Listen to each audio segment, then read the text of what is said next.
Bonjour à tous, on commence ce tour de la presse sportive en France avec un match en retard de la 11e journée de Ligue 1 qui se disputait hier soir.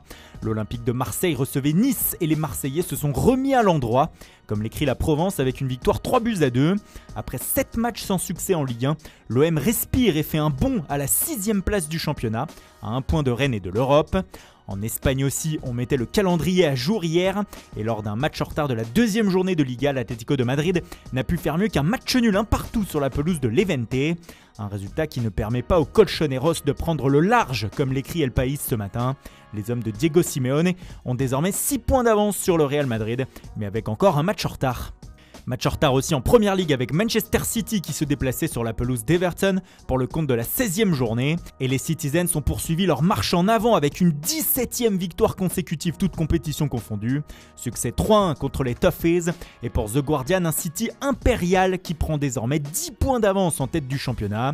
Le chiffre 10 qui s'affiche partout ce matin outre-Manche, 10 points d'avance mais aussi 10e succès en 2021 en Première Ligue pour les hommes de Pep Guardiola, comme le rapporte The Sun. La machine infernale Citizen amuse beaucoup le Daily Telegraph qui écrit « Attrapez-nous si vous pouvez » en une de son édition du jour. C'est vrai que Manchester City va être dur à rejoindre désormais.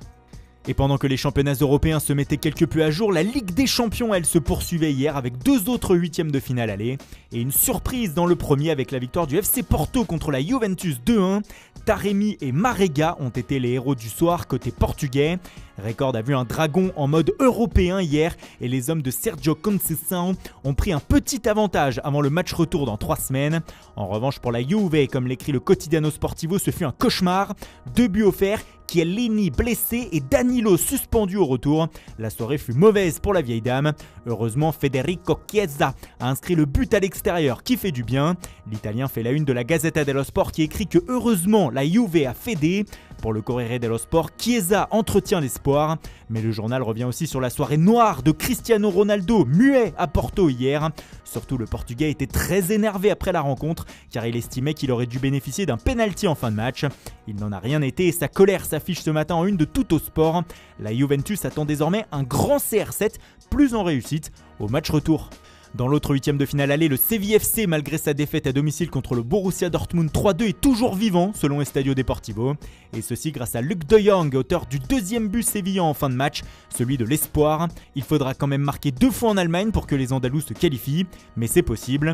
En Allemagne, en revanche, on se réjouit de cette performance. Pour Kicker, le BVB va arriver heureux pour le derby de la Ruhr ce week-end contre Schalke 04. Mais évidemment, ce qui retient l'attention en Europe, c'est la nouvelle performance majuscule de Erling Haaland, le buteur norvégien de Dortmund. 2 buts et une passe décisive pour l'attaquant qui a encore impressionné un soir de Ligue des Champions. Pour El País, Haaland a terrifié le Séville FC. Pour Marca, le Norvégien est l'autre animal de cette semaine de Ligue des Champions.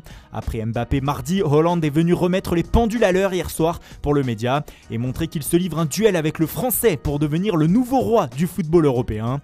Le nouveau duel Mbappé-Haaland affole même la presse russe. Haaland se précipite vers Mbappé et lui répond, écrit le média Sport Express. Est-on parti pour une décennie d'un duel de buteurs sans merci ? On a bien envie de répondre oui. Ce duel avec Mbappé nous permet d'enchaîner avec le Français qui fait encore la une partout ce matin après son exploit majuscule au Camp Nou mardi soir. Un triplé qui a terrassé le Barça et surtout fait rêver Paris, mais aussi Madrid. Selon AS ce matin, 65% des internautes du média espagnol préféraient voir Mbappé débarquer au Real plutôt que Haaland. D'où le titre du journal ce matin. Clameur des fans du Real à l'intention du président Pérez, Florentino achète-le. Un retour des rumeurs sur un possible transfert qui sont vite calmées par le média qui juge l'opération quasi impossible. En tout cas, cette performance de Mbappé l'a installé à la table des grands déjà pour le Parisien. Mais le média prévient, pour y rester et même aller plus haut, il va falloir rééditer ce genre de performance et peut-être rester au PSG. En tout cas, c'est le message du journal L'Équipe ce matin qui lâche un « Ne les quitte pas » ce matin sur sa une. Car désormais, Paris va vouloir régler rapidement la question de la prolongation de contrat du Français de 22 ans. Celle-ci pourrait arriver bientôt selon le média. Une bonne nouvelle pour le club français. Mbappé fait aussi parler en Catalogne ce matin évidemment. Bourreau du Barça, le champion du monde 2018, fait la une de Mundo Deportivo ce matin pour une séquence qui a capté le média espagnol. Le Français s'en serait pris verbalement à Jordi Alba durant la rencontre, le menaçant avec cette phrase « Moi dans la rue je te tue ». Gérard Piqué aurait alors défendu son coéquipier qui lui aurait dit « Il est encore en train d'apprendre », le tout en espagnol. Pour le journal, ce Barça-PSG a fait des étincelles et continue d'en faire après la rencontre. Le média se penche aussi ce jeudi sur les raisons de la débâcle catalane mardi soir. Pour le média, le Barça avait clairement un déficit physique face au PSG, notamment en défense, où l'absence d'Araujo et même d'Eric Garcia pour le média ont joué.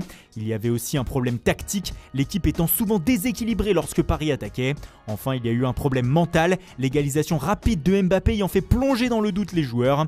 Les Sportivo cependant est lucide et écrit que cette débâcle était attendue. Le média l'avait vu venir depuis la défaite inquiétante contre Séville en Coupe du Roi. Enfin, Sport demande ce matin de faire de la place aux jeunes. Les Pedri, Araujo ou encore Fati doivent prendre les places de titulaires pour le média afin de construire l'avenir. Bref, il y aura un avant et un après Barça PSG en Catalogne. Voilà, c'est tout pour aujourd'hui. Merci pour votre fidélité, bonne journée à tous et rendez-vous dès demain matin pour une nouvelle revue de presse.